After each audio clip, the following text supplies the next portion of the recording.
Qué gusto, queridos hermanos, compartir estos ejercicios espirituales y en concreto un aspecto de la vida del Señor que es inspirador, su vida oculta. Algo que viene en el Evangelio narrado de una manera aparentemente anecdótica. 30 años se cuentan en 2 versículos.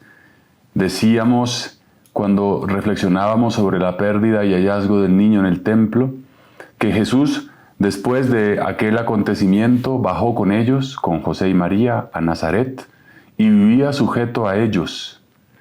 Y su madre conservaba estas cosas en su corazón, y Jesús progresaba en sabiduría, en estatura y en gracia ante Dios y ante los hombres. Desde los 12 años y desde antes hasta los 30, Jesús vivió en Nazaret como uno más, una vida oculta. El ministerio público de Jesús, los milagros, la predicación, su pasión, muerte y resurrección ocurrieron en 3 años. ¿Qué significan entonces esos 30 años de la vida oculta que incluyen también el período que vivió en Egipto? Para nosotros, ¿son simplemente una preparación para esos 3 años públicos o tienen en sí mismos un valor, una densidad, una importancia? Pues por supuesto que sí la tienen. Que Jesús haya vivido una vida oculta nos habla de que la vida cotidiana, de que la vida ordinaria, la vida sencilla, tiene un valor infinito delante de Dios. El mundo en que vivimos nos propone que lo extravagante, lo llamativo, lo que es noticia, lo que sale de lo cotidiano es lo valioso, lo relevante. En cambio, Jesús nos enseña lo de cada día, el trabajo, la vida de familia, el estudio, las cuestiones ordinarias de la vida de la casa, de un hogar, desde lavar o cocinar, organizar una habitación, tienen un valor inmenso delante de Dios.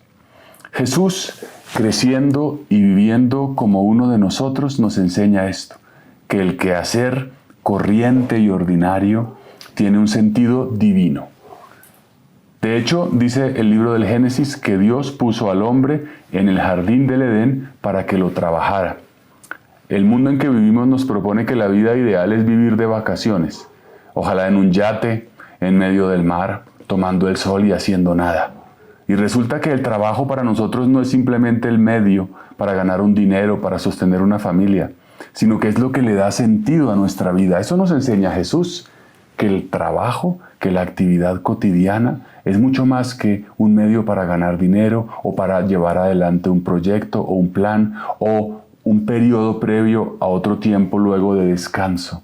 Es ante todo el espacio en el cual nosotros maduramos, nos purificamos, conocemos a Dios, tiene un sentido divino. Por tanto, no debemos cansarnos de llenarnos de admiración al pensar que 30 años de oscuridad, 30 años de vida oculta de Jesús son la mayor parte de su existencia en medio de nosotros. Años aparentemente de sombra, de escondimiento, pero en realidad para nosotros son años de luz.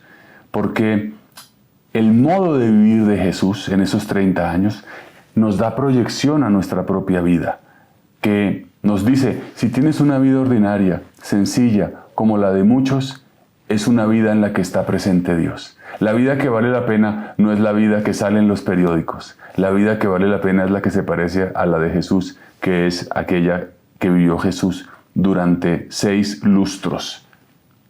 Jesús era el hijo del carpintero. En latín se dice el Fabri Filius. Ese es su título. Tenía un oficio, tenía un trabajo, tenía una actividad por la cual era conocido, tenía un prestigio. Seguramente hacía bien su labor, que probablemente no era solo limitada a obras de carpintería, probablemente era más en general un artesano. Solucionaba problemas. Si venía alguien a decirle, se me dañó una ventana, se me dañó una silla, Jesús tenía que emplear su creatividad, su ingenio para solucionar un problema con herramientas básicas, con las limitaciones propias de la época. No había la revolución tecnológica. Para solucionar un problema no ibas a una plataforma de pedidos para que te llegara a domicilio lo que necesitabas. Lo tenías que hacer con tus manos. Es muy importante en Jesús el tema de las manos. Jesús en sus manos tomó a los niños, Jesús en sus manos tomó el pan. Pero también nos recuerda que, aunque hoy cada día parezca menos claro, la vida humana tiene que ver con la artesanía, con el trabajo manual, el escribir, aunque sea teclear las teclas de un ordenador, de un computador, también tiene que ver con las manos. Y esto nos habla de la importancia de tocar. El Papa Francisco, en el último documento sobre el corazón de Jesús, nos dice que las características del amor de Jesús son la cercanía, la compasión y la ternura. Y eso supone el tacto, el contacto físico, el dar la mano, el abrazo. Las manos de Jesús son muy importantes y nos inspiran. Después de este tiempo de 30 años de vida oculta, vendrán los años de vida pública. Y se nos dice en el Evangelio que cuando oyeron a Jesús predicando, cuando lo vieron haciendo milagros, la gente se sorprendía y decía: ¿pero quién es este? ¿Dónde ha aprendido tantas cosas? ¿No es el hijo de María y José? ¿No viven sus parientes entre nosotros? Es decir, la vida de Jesús para los que lo conocían era tan sencilla, tan normal, que cuando apareció dando discursos todos se sorprendieron. Es decir, vivió una vida verdaderamente normal, una vida verdaderamente sencilla. Y en ese sentido, pues también nos inspira a reconocer que también nosotros estamos llamados a no tener que hacer cosas extravagantes ni a llamar la atención. Bien, hay santos en la Iglesia, como por ejemplo San José María Escrivá, que se han sentido movidos a imitar la vida oculta de Jesús. Es mucho más común ver santos que han querido imitar la vida pública, con la predicación, etc. La vida oculta, por ejemplo, también San Carlos de Foucauld. Han querido varios santos imitar la vida del Señor, vivir de la sencillez de Nazaret, vivir en la pequeñez, en el ocultamiento, copiar en la propia vida la vida de la familia de Nazaret. Y eso también resulta supremamente inspirador. Si permanecemos en medio del mundo, haciendo las cosas normales, el taxista manejando un taxi, el empresario llevando adelante sus negocios, el estudiante cumpliendo sus deberes, el investigador, el obrero, el artesano, todos estamos llamados, cada uno en nuestro lugar, a encontrarnos con el Señor. Y por tanto, digamos, la vida oculta de Jesús resulta para todos una inspiración. También es importante en la vida oculta de Jesús la figura de José y la figura de María. Podemos en primer lugar entender que José vivió de una manera coherente. Vivió tratando de transmitirle a su propio hijo lo que tenía. Procuró enseñarle la tarea, es decir, el arte de la carpintería. Le transmitió una manera de trabajar, no solamente cómo cuidar la madera, una manera de tratar a los clientes, una manera de cobrar, una manera de vivir con lo que recibía por su trabajo. Le enseñó a trabajar. Aprender a trabajar es muy importante, no solo para buscar lo que el mundo occidental de nuestro tiempo buscaría, eficacia, productividad, ganar dinero, sino que el trabajo tiene un sentido más allá de ganar dinero, que es el de dignificar al que trabaja, servir a la sociedad, hacer las cosas bien hechas, no simplemente por un lucro económico, es toda una inspiración para una vida más profunda y más plena. Y en ese sentido, José le enseñó a Jesús. José amó a Jesús como un padre ama a su hijo.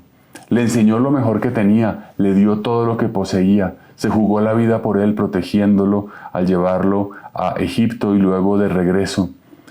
Podríamos decir que, de hecho, el título, como lo hemos dicho, con el que conocían a Jesús era Fabri Filius, el hijo del artesano. Jesús era el hijo del carpintero entre los suyos. Es decir, la identidad de Jesús es aquella de José, el hijo del carpintero. Jesús no tiene que tener una identidad, digamos, conseguida de manera autónoma, individualista, sino que José es aquel que le enseña. O sea, Jesús se deja enseñar. Eso es lo que decía el Evangelio hace un momento. Jesús crecía en sabiduría, estatura y gracia. Dejarnos enseñar. La vida oculta de Jesús nos permite muchas veces salir de rebeldías, salir de disidencias, salir de, digamos, antagonismos. Muchas veces hay familias en las cuales el hijo quiere ser como el padre, pero en muchas otras no quiere ser como el padre. Este dejarnos transmitir de los mayores, de la autoridad, las enseñanzas, también resulta sumamente inspirador. Bien, entonces ese cuadro de la vida oculta nos habla, como hemos dicho, de lo que significa santificar, encontrarnos con Dios en la vida ordinaria. Para tener vida interior, para reconocer a Dios en la vida ordinaria, es importante saber que no hay que hacer cosas raras. No hay que hacer cosas raras. ¿Qué haces tú? Trabajas en una oficina contestando correos electrónicos. Ahí puedes encontrar a Dios. Trabajas en un campo arando la tierra. Ahí puedes encontrar a Dios. No se trata simplemente de buscar un trabajo que me satisfaga en términos de que me produzca placer.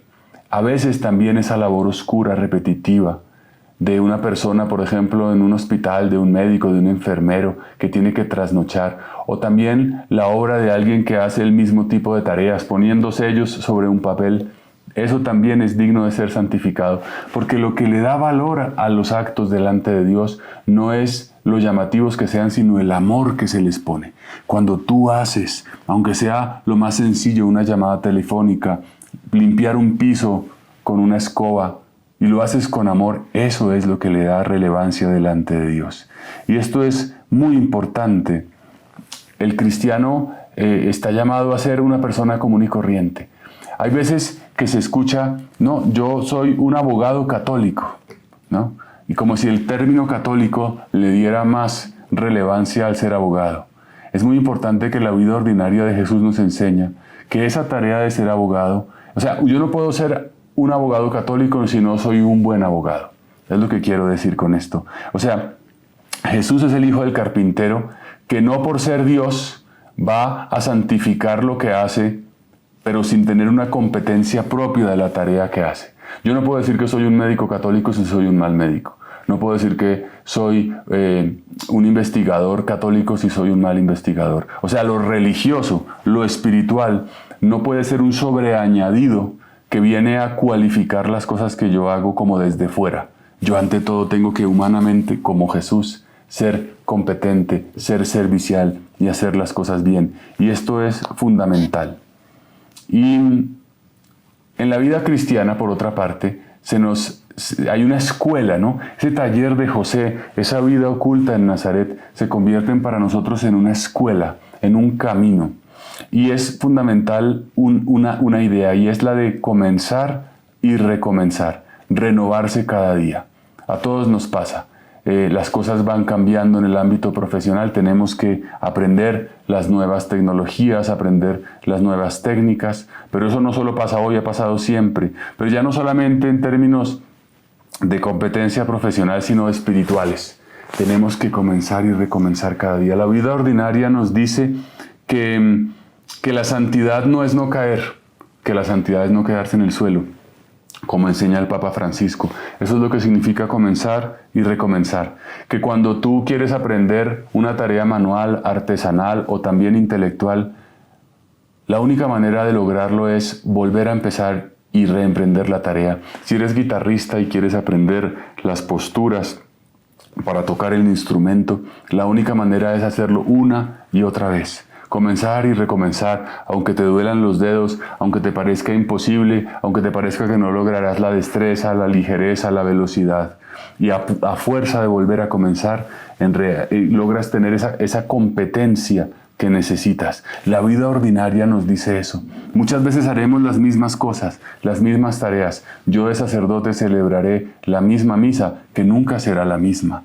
Y ahí está la clave, que en eso que parece rutinario, que parece a veces, digamos, encerrarnos en lo mismo, en realidad encontramos a Dios. Porque cuando lo hacemos para Dios, nada es lo mismo. Cuando hacemos las cosas para Dios como las hizo Jesús, todo es distinto, porque siempre nuestra circunstancia será diferente, tendremos una temática distinta, tendremos una situación interior, emocional, psicológica, espiritual distinta. Entonces, la vida ordinaria pareciera, la vida oculta, oponerse a la vida extraordinaria, ¿no? Como si lo extraordinario fuera, bueno, a veces nosotros nos podemos soñar, ¿no? Yo cuando me gane la lotería voy a ayudar a muchos pobres. Yo cuando tenga mucho dinero voy a dar una vuelta al mundo. Y tenemos unos sueños que en sí mismos quizás no están mal, pero como que nos hacen pensar que las grandes hazañas de la vida suponen hacer cosas de superhéroes, ¿no? De películas de Marvel. Y eso es un poco lo que se nos propone, ¿no? Querer ser como superpersonas. Pero la vida ordinaria de Jesús nos enseña que el heroísmo, que lo extraordinario, que el llegar lejos está en la pequeña tarea de cada día. Que te levantes temprano por la mañana, que procures sonreír a todos, que trabajes con constancia, que no dejes para mañana lo que puedes hacer hoy. Y en esa pequeño tejer la vida ordinaria, vamos encontrando que nuestra vida se hace extraordinaria. Es como el pequeño ladrillo que va construyendo un muro y puede luego levantar un edificio impresionante, una muralla inexpugnable, a fuerza de pequeños bloques, de pequeños ladrillos colocados con paciencia, a pesar del cansancio, a pesar de las dificultades, a pesar de las adversidades. A esa santidad ordinaria estamos llamados todos. Quizás algunos estén llamados a ser mártires, a entregar su vida por Cristo, a derramar su sangre. Pero está claro que eso no será para todos. Pero para todos, incluidos los mártires, está la vida ordinaria, que se nos pone delante también como un desafío, como una oportunidad preciosa. Y esa es la que nos enseña. En los deberes de Estado, de padre, de madre, de hijo, en la profesión, en el trabajo, en la familia, en el trato social, en el propio sufrimiento cuando nos llegue la enfermedad, en el de los demás hombres cuando los tengamos que acompañar, en la amistad, en el afán de realizar lo bueno y lo justo de manera santa, ahí está Dios. Ahí está la plenitud de nuestra vida. Y esto es un mensaje realmente muy poderoso, porque a veces pensamos que mi vida será feliz cuando yo quién sabe qué haga. Cuando corra 3 maratones, escriba 4 libros, vaya a la luna y haya salvado a cuántas personas. Y resulta que haces eso cuando cada día trabajas con amor y con sencillez. También, y finalmente, una última idea que nos puede ayudar es que los años de Jesús, digamos, esos 30 años que no fueron pocos, aparentemente pasaron en una aldea, ¿no? Una aldea que hoy día sabemos que no aparecía en ningún mapa prácticamente. Una aldea perdida de la última provincia del Imperio Romano. Él no vivía en la urbe ni estaba relacionado con las personas poderosas. O sea, la sucesión monótona de hechos sencillos, de un amanecer, de un saludar, de un encuentro con una persona, constituyó y entretejió la vida de Jesús. Jesús muchas veces estuvo cansado. Se nos cuenta en el Evangelio de Juan, por ejemplo, que cansado bajo el peso del día y el calor se sentó junto al pozo de Sicar a tomar un poco de agua y ahí encontró a la samaritana y le empezó a hablar. Jesús es un hombre que se cansaba. Lo vemos alguna vez a Jesús con su rostro anegado en lágrimas por la muerte de Lázaro. Jesús tuvo una vida normal. Lloró por sus amigos. Cuando su gran amigo murió. Una vez también se durmió en la barca, en medio de las olas. Estaba agotado del trabajo. Jesús se cansaba. Jesús también se reía y se alegraba con los niños, con los sencillos. Jesús compartía con los amigos. Dice que Jesús visitaba a los pecadores, por ejemplo, a Leví o Zaqueo, y lloraba también porque la gente de Jerusalén no se quería convertir. Jesús era un ser humano, Dios y hombre. Qué maravilla pensar que mientras más humano seas, más divino serás. Mientras más sencillo seas, más elevado serás. Mientras más normal seas, menos extravagante, menos rebuscado, menos, afectado, serás más de Dios. Y esto nos ofrece entonces un panorama precioso, porque no tenemos que hacer nada raro más que apropiarnos de nuestra propia realidad. Mientras más aproveches y disfrutes el trabajo, el estar en tu casa, los tuyos, redescubrir el amor de la familia, redescubrir las amistades, compartir un poco de comida, tomarte una cerveza con los amigos. Esa es la vida santa, esa es la vida que Dios quiere. La vida sencilla, sin excesos, sin extravagancias. El salir y caminar por un sendero tranquilo en el campo. El dormir serenamente las horas de la noche. Todo esto toda esta vida cotidiana y sencilla es la vida de Dios. No tenemos que hacer nada del otro mundo. Así que pienso que esto es un mensaje maravilloso que nos inspira. Que la vida oculta de Jesús nos llene de amor, nos llene de ilusión por encontrarnos con Él cada día. Que Dios los bendiga.